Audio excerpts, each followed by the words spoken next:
This is Chapter 5, Example 4.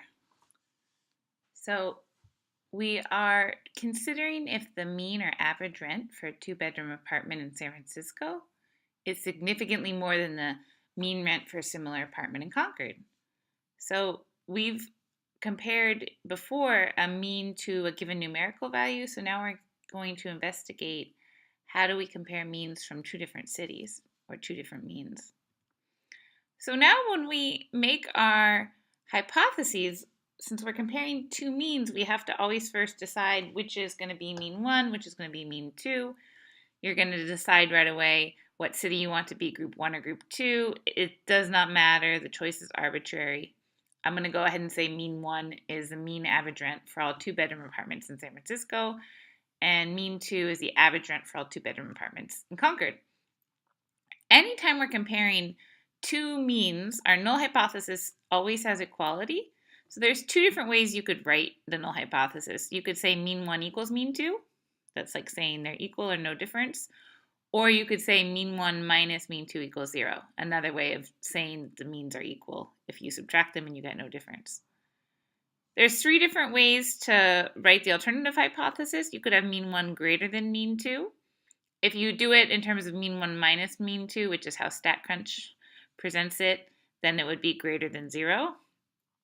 Similarly, the less than claim would be mean 1 is less than mean 2, or mean 1 minus mean 2, the difference is less than 0, right? Because think about it, if mean 2 is bigger and you subtract, you're going to get a negative or a value less than 0. And then not equal to is our third hypothesis choice for the alternative hypothesis. So we want to write the hypotheses for comparing mean rents in San Francisco and Concord. So of course, the null hypothesis always has equality. So the null hypothesis always going to be mean 1 equals mean 2 when you're looking at two populations. Here, since we surmise that the rent might be higher in San Francisco, and we said that group 1 was San Francisco, then our alternative is mean 1 is greater than mean 2. If you had chosen San Francisco to be group 2, then your inequality would go the other way. So it's not going to change our final answer. Just be careful that you've realized what you chose as group 1 and group 2 and that the inequality goes the correct direction. Here's some of the data information from apartmentlist.com in May 2018.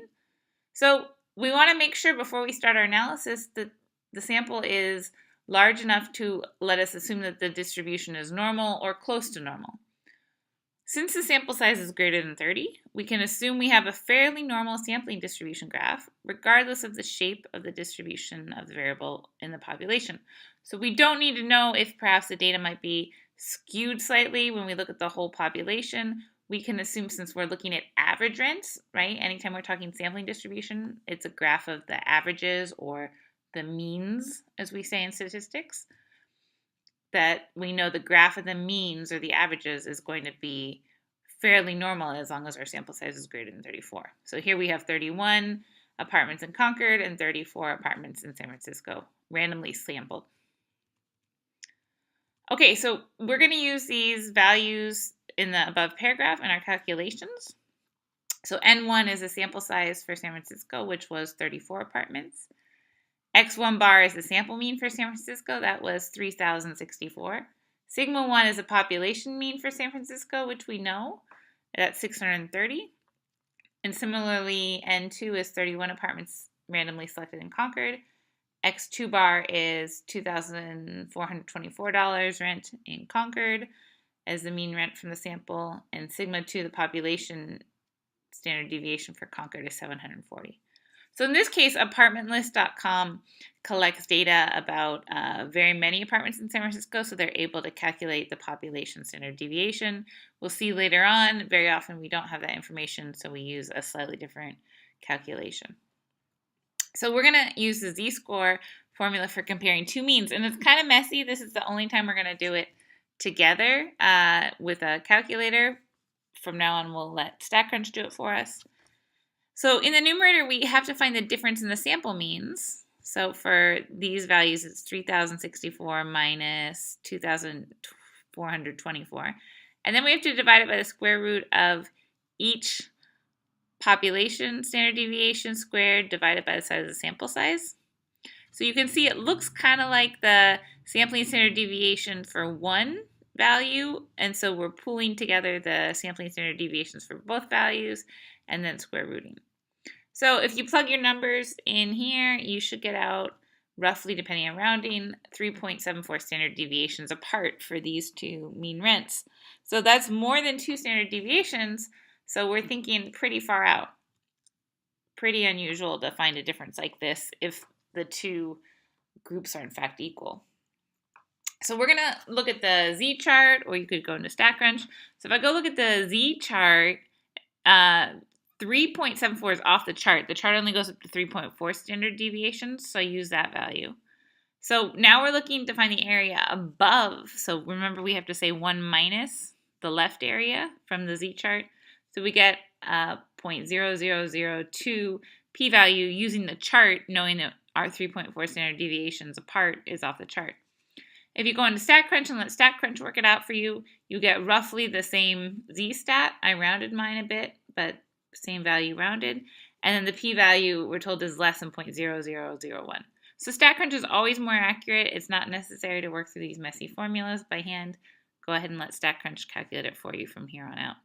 And we see the StatCrunch calculations are close to what we calculated by hand. So what's our conclusion? Our p-value is very small. So if the mean rent for a 2-bedroom apartment in SF was equal to the mean rent for a 2-bedroom apartment in Concord, results like this from random samples of 34 apartments in San Francisco and 31 apartments in Concord would be very unusual. So we conclude that the mean rent for a 2-bedroom apartment in San Francisco is, in fact, significantly more than a 2-bedroom apartment in Concord. So we took our sample data from the two cities, compared it, assuming the null hypothesis is true, that there was no difference between the two cities. We figured that, well, if that was true, results like this would be unusual, so we're going to go ahead and reject the null hypothesis and say it seems like that there is a difference, and in this case, the difference is the inequality relationship. The 2-bedroom apartment rent in San Francisco, the mean or average rent, is significantly more than a comparable 2-bedroom apartment rent in Concord. So when we don't know the values of sigma, the population standard deviation, which is most of the time if we're collecting our own data, then we use a slightly different distribution called the T distribution. So you can read about the T distribution. Notice for most cases, the T distribution is very, very close to the normal distribution as long as your sample sizes are 30 or above. You can see here in this picture when the sample size is 15, the area in the tails of the normal distribution, this is the same z-score, is 5%, and the T distribution has a little bit more area in there. So go into StatCrunch and go to calculators and open up a normal calculator, and then go back into stat calculators and open up a T calculator. And here's what the default settings look like. So in the T calculator, DF here stands for degrees of freedom. So it's always one less than the sample size, n minus 1. The big idea behind the n minus 1 and not just n there is that if you know all but one of the values in a list of size n, and you know the total of the values, you can work backwards and figure out the missing value. So to figure out all the values in a list of length n, you don't need to know all the values, you actually just need to know n minus 1 of the values, because you can calculate that last value on your own. If you take a science class, and science, sometimes they call these n minus 1 values the free components. So in the T calculator, adjust your degrees of freedom over here to be 15, and then 20, and then 30. Go all the way up to 50 and 75. Don't change the normal calculator over here. So what you should notice is that as the degrees of freedom increase, the T distribution is closer in shape to the normal distribution. So the tails get a little wider and it starts to look just like the normal distribution. So in other words, if we have a large enough sample, and we say over 30 is good, the T distribution is close in both area and shape to the normal distribution. And you can change the probability calculations so that the probability of x is less than -1 in both graphs. And again, go through adjusting the degrees of freedom in the T calculator. Start at 15, you can go all the way up to 75, you can go higher if you like. And what you should notice is that, again, as the degrees of freedom increase, the area and the tails of the t-distribution gets very close to the normal distribution. So we see, as long as our sample size is large enough, the t-distribution is close to the normal distribution. And I'll tell you a secret. I want you to use the t-distribution when you're supposed to. But if you make a mistake and use the normal distribution instead of the t-distribution, if you're working with sample data and don't know the population values, the total p-value you get at the end is going to be very, very close, and it probably won't make a difference in terms of how you write up your conclusion because the normal area is so close to the t-distribution area. But again, when we don't know the population standard deviation is when we use the t-distribution in the t-calculator. So let's jump in and do that. So we're going to look first at one sample, and then we'll look at two samples with the t-test. So here, LMC students in a stats class did a research survey to try to figure out if people carried more than 50 cents in their pockets. The students surveyed 125 people. They did as close to a random sample as possible, and then you should be able to find the data in a file named Statistics Survey Pocket Change. So since students want to know if people carry more than 50 cents, our alternative hypothesis is that the mean is greater than 0.50. Our null hypothesis always says to have equality, so we have to assume the mean could be equal to 50 for the null hypothesis. All right, if you go into StatCrunch, here's our pocket change, and we go to, here, it's all in this list here. We go to Stat, T-Stats. This is one sample, and then since we have the data already typed in for us, it is with data. Click on pocket change. And then we are checking the statistics. Oh, sorry, so I should have gone to the other one. We'll do this in a minute. Go to Stat, Summary Stats, columns, pick Pocket Change, and then you want N, the mean, and the standard deviation, and compute. And so N is 125 because they surveyed 125 students. Here's our mean, and here's our standard deviation. And you can see this is a match for what we have right here. So now, and notice that the mean was a little bit less than 50 cents. So they didn't quite get an average of 50 cents. So now we can use StatCrunch to find the t-stat, or the t-score, you can call it either, and the corresponding p-value. So if we head back to StatCrunch, over here, that's where I went to Stat, t-stats, one sample, and then with data, because we have the data file, and we pick pocket change. And then we're comparing to 50 cents. So right here, put our 0.50 in for what we're going to compare the mean to. And then we want the greater than inequality. You can click p-value plot if you want to see the plot, and compute. And here is our t-stat, negative 0.2 standard deviations below the sample mean. And our p-value is 0.58. If we come look at the normal distribution, or the t-distribution curve over here, we see our p-value is pretty high, right? Definitely above the 0.05 significance level. It's even more than 50% because the sample mean from the students came out a little below 50 cents. So that's why we're over here on the negative side. All right, so you can copy your results from StatCrunch down here. All right, so since the p-value is greater than the alpha equals 0.05 equals 5% significance level, we are going to fail to reject the null hypothesis. We don't have enough evidence to reject the null hypothesis. If the true population mean is in fact 50 cents pocket change, we would not be surprised to find results like this. So in other words, it is possible that people carry an average of 50 cents in their pockets. Let's look at example 7. So here we're using the two-sample t-test, and you're thinking about getting your own place at last, and you want to investigate whether you should get a studio apartment or a one-bedroom apartment. And we're going to assume you're not sure where you're going to move in the U.S., so you are investigating the mean or average price of studio apartments for the whole U.S. and the mean or average price of one-bedroom apartments for the whole U.S. So you are going to investigate if the mean price of a studio is significantly less than the mean price of a one-bedroom. So if there's no significant difference, you're going to go ahead and look at one-bedroom apartments to rent. If you do find that studio apartments are significantly less, you're going to go ahead and focus your attention only on studio apartments. So we have from apartmentlist.com a list of national housing prices. They compile this each month. So let's go look at the March 2018 data. So search for the file. It's called U.S. Apartment Rent Data March 2018. And then take a look at the different variables. So we have location, which is, they have the national average. Then we have all the states and District of Columbia. And we have the year. We have the month, March. That's why there's a 3. And then we have the price of a studio and the price of a 1-bedroom, price of a 2-bedroom apartment, price of a 3-bedroom apartment, price of a 4-bedroom apartment. And then you've got some other different in prices that they try to figure out. So they like to look, did it go up or down from month to month? Did it go up or down from year to year?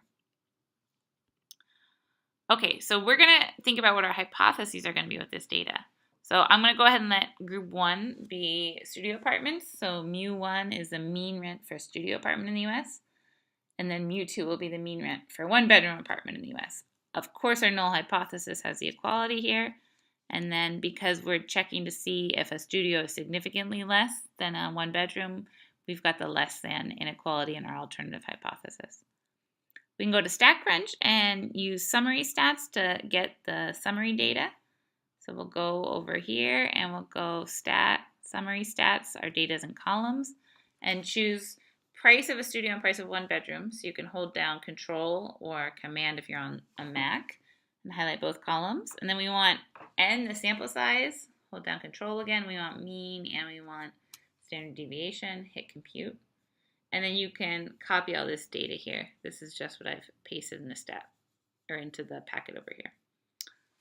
All right, so we see the mean for a studio apartment is less than a 1-bedroom, but we can't just quit here because we don't know is it significantly less. I see they've got pretty big standard deviations. I also see they took a pretty big sample. So we want to go through the formula calculation to see how it works out and to see is this difference between the price of the studio, the mean price of the studio, and the mean price of 1-bedroom, is this difference significant or not? So the t-score formula looks kind of like that z-score formula, except the difference is that we have to use the sample standard deviation instead of the population standard deviation because we don't know the population standard deviation. So we use S for sample standard deviation. StatCrunch still calls it standard deviation. And so you can plug the numbers in, and I got right around t is negative 8.358. You could round to say negative 8.356 or negative 8.4, depending on how you rounded the numbers in here. This is the only time you should be doing this calculation by hand. From now on, we'll use StatCrunch and rely on StatCrunch. And so right away, you notice 8 standard deviations below, right? Because this is the mean for studios. X2 bar is the mean for 1-bedroom apartments, which are higher. And so because the sample is so large, this is pretty far apart. So 8 standard deviations below, we're not surprised to see a very small p-value. So our conclusion is that the p-value is less than the significance level, alpha equals 0.05 or 5%. We reject the null hypothesis. If there was no difference between the population mean rent for a studio apartment and a 1-bedroom apartment, it would be extremely unusual to see sample data this far apart. So we conclude that the mean rent for a studio apartment in the U.S. is significantly less than the mean rent for a 1-bedroom apartment in the U.S.